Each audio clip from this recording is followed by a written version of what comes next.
গিলিংটাস LS syrup নিয়ে কথা বলার আগে আজকের ভিডিওর হেলথ টিপসটা বলে দিই।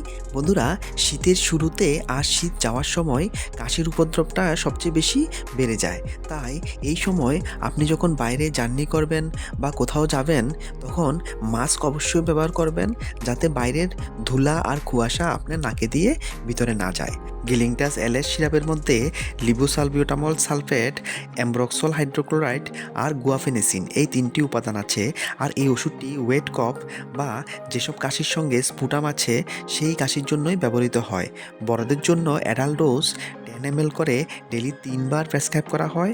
আর চিলড্রেন যাদের বয়স 12 থেকে বেশি তাদের জন্য 5 ml করে ডেলি 3 বার দেওয়া হয়। আর এই ওষুধটি নেওয়ার পরে একটু ঘুম ঘুম ভাব হতে পারে, তাই এই ওষুধটি নেওয়ার পরে কখনো ড্রাইভিং করবেন না বা মেন্টাল অ্যালার্টনেস থাকা দরকার এমন কোনো কাজ করবেন না।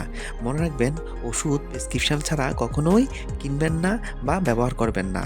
Thank you.